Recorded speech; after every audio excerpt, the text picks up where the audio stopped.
Salman Hidayatullah, M. Ramadan, Erik Santoso, Dena, Resort Selby, dan para rebahaners yang ada di seluruh dunia. Halo semuanya, dimanapun kalian berada, bagaimana kabarnya? Saya lihat akhir-akhir ini teman-teman rebahaners semua sedang dalam kondisi emosi yang tidak baik-baik saja akibat perekonomian yang mencekik dan aktivitas yang menguras banyak tenaga dan pikiran, sehingga saya rasa jantung Anda harus sedikit diberi dorongan semacam shock terapi untuk membantu menormalkan kembali kinerjanya. Sehingga dalam kesempatan kali ini saya akan merangkum sebuah film horor thriller berjudul Chernobyl Diaries tahun 2012. Tak ingin membocorkannya di awal, langsung saja pasang handsfree, simetriskan prosesor bahan, kencangkan celana dalam, selamat menonton dan cekicrot.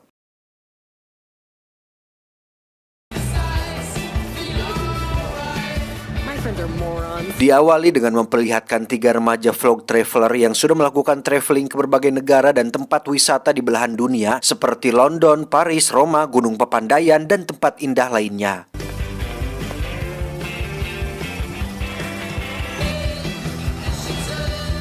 Ada Chris, Natalie, dan Amanda. Mereka bertiga akhirnya sampai di Kiev yang merupakan ibu kota Ukraina. Di sana ada kakak kandung Chris yang bernama Paul. Ini babangusnya. Paul sudah cukup lama menetap di sana sehingga dia tahu jika Moskow adalah kota yang layak untuk dikunjungi.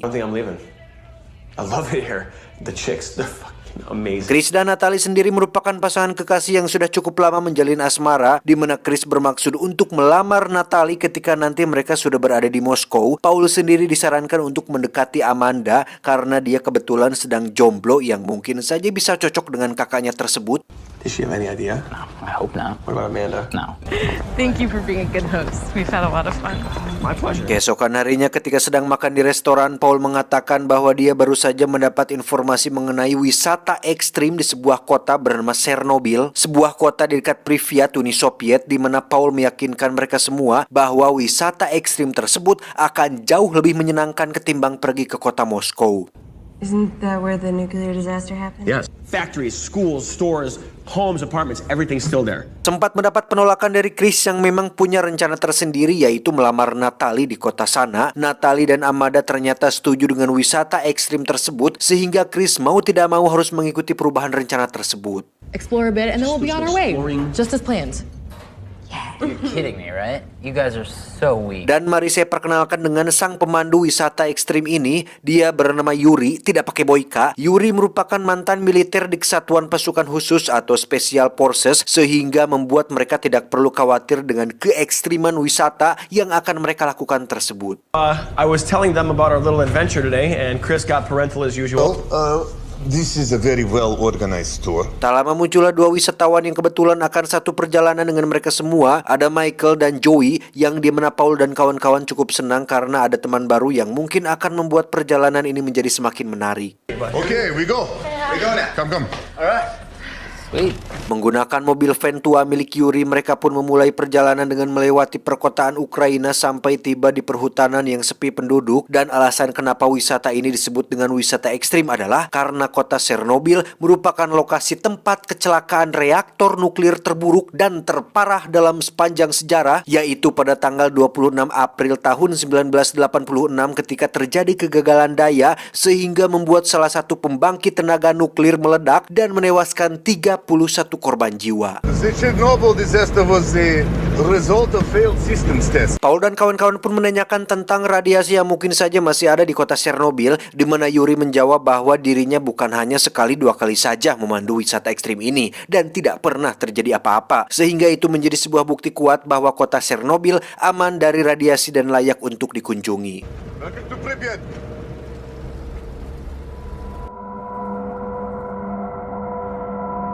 Sampailah mereka di gerbang masuk kota Chernobyl. Di situ ada beberapa tentara yang memang biasa menjaga lokasi masuk ke tempat wisata ini atau pos keamanan di gerbang pertama, di mana Yuri mendapat kabar buruk bahwasannya saat ini kota Chernobyl sedang ditutup dan siapapun dilarang untuk masuk, sehingga hal itu menimbulkan kekecewaan bagi Paul yang sudah sangat hagrong ingin pergi ke sana. Yang karena tidak enak hati, Yuri pun nekat mencari jalan alternatif untuk tetap bisa masuk ke sana. Don't worry. There's more than one way to previous. Meskipun jalurnya melalui hutan belantara dan 5 kali lipat lebih jauh dari jalur normal, mereka tetap melanjutkan perjalanannya yang di sepanjang jalan tersebut banyak sekali tanda peringatan yang membuat para ladies ini khawatir. Tetapi Paul meyakinkan jika semua ini baik-baik saja karena selama ada Yuri sang mantan pasukan khusus, mereka tidak perlu mengkhawatirkan apa-apa.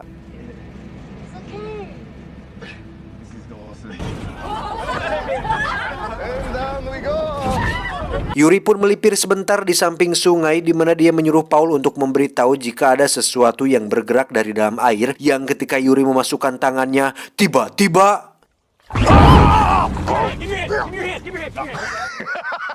ditemukan seekor ikan dengan gigi tajam yang memenuhi sungutnya. Entah ikan jenis apa itu, mereka semua pun melanjutkan kembali perjalanannya. Sampailah mereka di Chernobyl, suhunya cukup lembab, suasananya juga sepi tanpa ada warung kopi yang terlihat. Namun memang untuk para traveler dan fotografer, tempat ini cukup instagramable bagi para pecinta tempat-tempat bersejarah.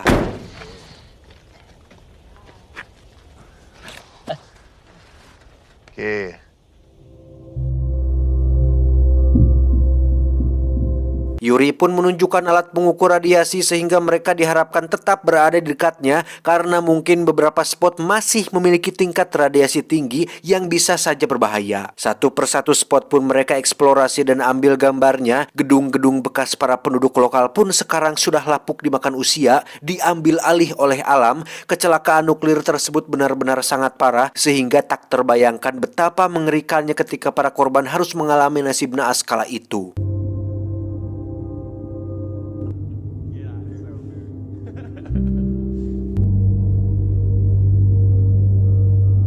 Ketika akan masuk ke salah satu gedung, mereka pun terkejut ketika melihat ada bangkai serigala, di mana Yuri mengatakan bahwa tidak biasanya hewan buas turun gunung dan dekat dengan kota jika bukan karena kelaparan. Sesampainya di dalam, Yuri pun langsung menunjukkan lokasi reaktor yang merupakan asal muasal ledakan reaktor terjadi atau ledakan terjadi, di mana saat mereka semua sedang sibuk berfoto, Yuri menemukan sebuah hal mengejutkan ketika ada bekas bakaran api yang masih hangat dan baru, dan anehnya adalah Yuri dengan sengaja menyembunyikan hal itu dari Paul dan kawan-kawan, pertanda bahwa ada sesuatu hal yang sedang disembunyikan olehnya. It's a metaphor here, by the way, guys. Do tell. Ketika hari sudah menjelang sore dan mereka akan kembali ke van, tiba-tiba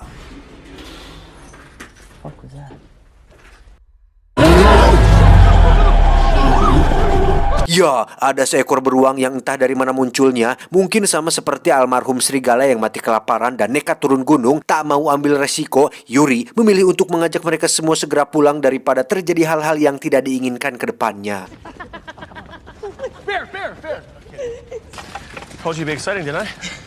Yeah, I was getting mauled to death. Ketika semua orang sudah di mobil dan bersiap untuk come back to home, tiba-tiba saja mobil tidak mau menyala yang ketika Yuri periksa, ternyata kabel starternya telah terputus dan nampak sehabis digigit oleh sesuatu. Are you sure we're out here alone?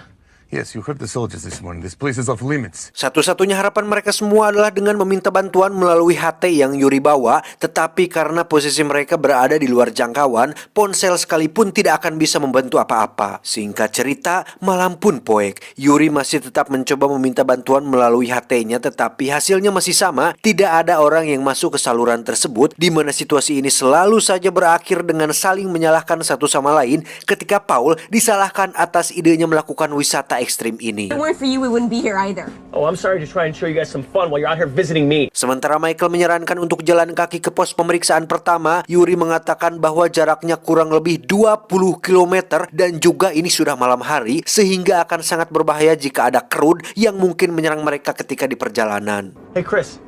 All right, you know what? Relax. We stay in van. Are we safe here? Yes, we're safe. Ketika obrolan terus berlangsung, tiba-tiba terdengar suara aneh dari kejauhan, lebih tepatnya suara bayi menangis yang entah dari mana asalnya. Lantas Yuri pun mengambil sepucuk pistol dan turun dari mobil untuk memeriksa sumber suara tersebut. Do you want to go out there with him? Easy, bro. A gun? Where's he going? Tak ingin hanya berdiam diri saja, Chris pun berinisiatif untuk menyusul Yuri meski sempat dilarang oleh Paul kakaknya. Tak lama kemudian terdengar suara tembakan yang membuat Paul khawatir dan pergi menyusul Chris adiknya. Dan ketika para lady sedang kecemasan, tiba-tiba ya, muncullah Paul memboyong Chris dengan kaki yang sudah terluka parah, di mana Yuri sendiri lenyap entah kemana dan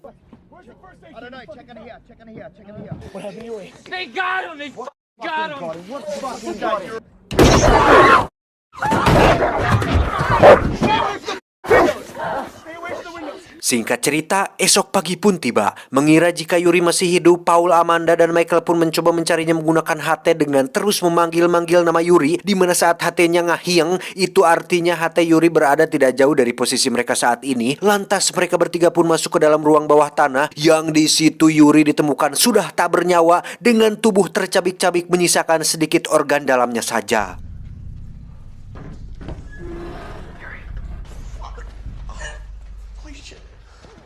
Mereka pun secepatnya mengambil barang-barang penting seperti pistol, alat pengukur radiasi, dan HT, yang ketika akan pergi, muncullah seseorang yang kemungkinan besar telah menyebabkan Yuri tewas seperti ini, dan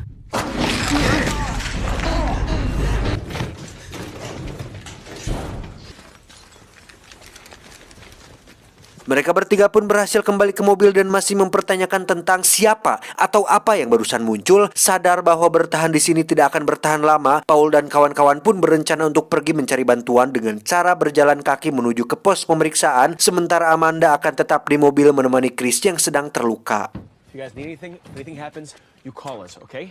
It's 13 miles. Alih-alih akan nikreh mengikuti jalan raya, ternyata ada gerombolan serigala kelaparan yang sedang memakan bangkai hewan, sehingga mereka berempat pergi ke arah lain dan justru menemukan semacam parkiran yang dipenuhi dengan mobil bekas. Lantas mereka pun mulai memeriksa satu persatu mobil, berharap ada kabel starter yang cocok dengan mobil van milik Yuri.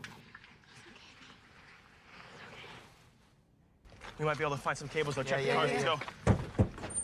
Di situ terdapat sebuah bus dengan banyak sekali lubang peluru yang mengarah keluar. Entah apa atau siapa yang mereka tembaki, mereka pun berhasil mendapatkan kabel pengganti dan segera menghubungi Amanda bahwa sebentar lagi mereka akan kembali.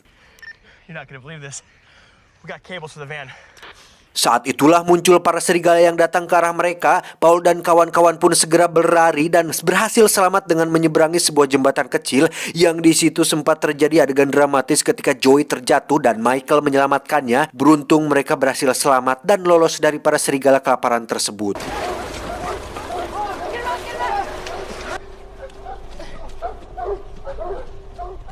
Mereka pun kembali saat hari sudah gelap. Entah bagaimana caranya mereka bisa bertahan tanpa makan dan minum selama seharian ini. Entahlah, mungkin dibantu kru logistik. Paul langsung dikejutkan ketika melihat mobil van sudah dalam posisi terbalik dengan Chris dan Natalie yang sudah tidak ada di sana.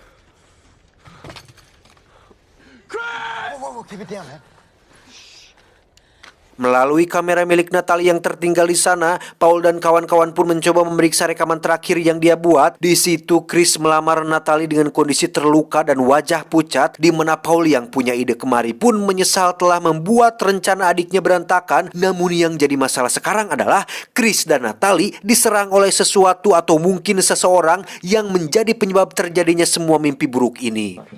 I love you too, baby.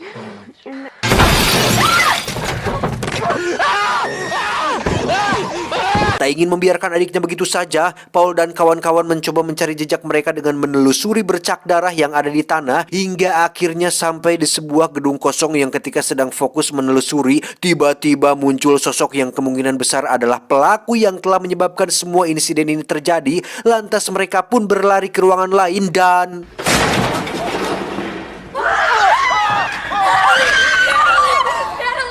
setelah Natalie berhasil ditemukan, mereka semua pun segera keluar dari gedung dan berencana untuk pergi sejauh mungkin dari kota Chernobyl. Namun Paul yang tidak rela membiarkan adiknya begitu saja pun bersikeras untuk kembali ke sana. Tetapi Amanda berhasil meyakinkan Paul untuk mencari bantuan dahulu. Baru setelah itu mereka akan kembali untuk menyelamatkan adiknya. Everyone else is safe.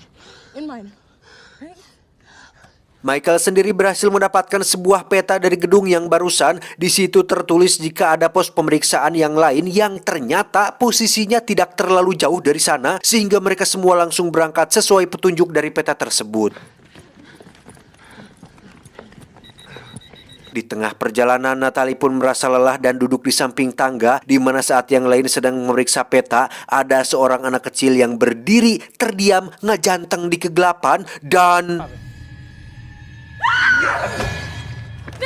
Paul dan kawan-kawan pun segera mencari Natalie ke bawah dan baru menyadari jika tempat ini merupakan stadium kota Chernobyl yang sudah tak terpakai. Yang betapa terkejutnya mereka semua ketika melihat ada banyak sekali orang yang muncul dari balik kegelapan yang sepertinya mereka adalah warga lokal yang terkena dampak radiasi ledakan di kota ini.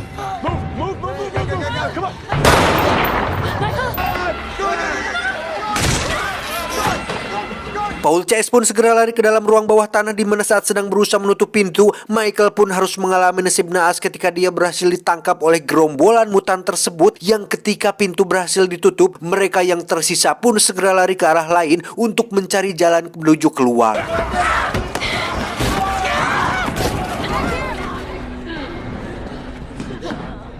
Dan betapa sialnya Paul CS ketika baru menyadari jika ruangan bawah tanah stadium ini merupakan markasnya para mutan, di mana Joey harus menyusul Michael kekasihnya karena gagal menaiki tangga menuju jalan keluarnya.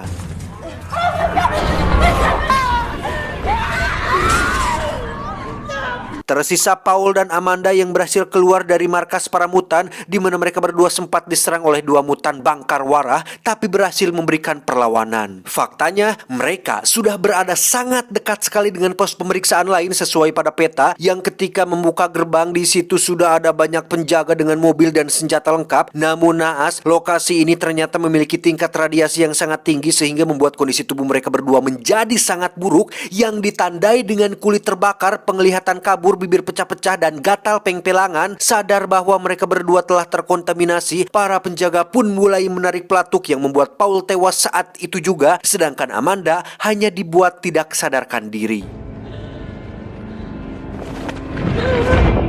Amanda pun akhirnya siuman yang di situ ada tim medis dengan seragam lengkap yang mengatakan jika saat ini dirinya sedang berada di rumah sakit. Seorang dokter pun meminta Amanda untuk tetap tenang karena kejadian tadi hanya salah paham saja dan para penjaga tidak bermaksud untuk menembak mereka berdua. Saat ini Amanda sedang dibawa untuk mendapatkan perawatan medis karena tubuhnya sudah terkontaminasi. Mendengar hal itu sesaat Amanda nampak senang dengan berakhirnya semua mimpi buruk ini. Juga sekarang sudah ada dokter dan para petugas yang akan menangani masalahnya. Tetapi ketika dua penjaga memasukkannya ke dalam ruangan yang katanya ruangan perawatan, tiba-tiba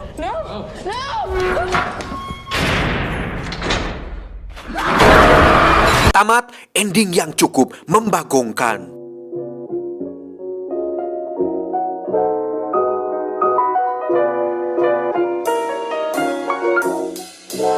Faktanya, tempat Amanda barusan berada bukanlah rumah sakit, melainkan sebuah fasilitas rahasia yang khusus mengisolasi para korban yang terkena radiasi di kota Chernobyl, yang dimana fasilitas ini sengaja dibangun untuk menyembunyikan para korban dari publik, sekaligus dijadikan tempat penelitian untuk mencari dan menemukan solusi atau obat untuk menyembuhkan para korban yang terkontaminasi. Sama seperti mutan di film Wrong Turn, para korban yang sudah terkontaminasi di film ini pun berubah atau bermutasi menjadi sosok jahat yang akan memakan spesies sendiri alias kanibal. Namun bedanya kalau di Wrong Turn kan si mutannya tinggal di gunung dan tidak diketahui siapapun. Nah, di sini para mutannya sengaja dikurung atau diisolasi di sebuah fasilitas rahasia. Sedangkan untuk para mutan yang telah menewaskan Paul dan kawan-kawan, mereka tak sengaja kabur dan berkeliaran di Chernobyl, yang informasi ini diketahui dari percakapan antara dokter dan petugas medis ketika menanyakan status para pasien yang kabur. Sehingga bisa disimpulkan bahwa alasan para penjaga pos gerbang pertama melarang Yuri dan kawan-kawan untuk masuk adalah karena sedang terjadi situasi darurat,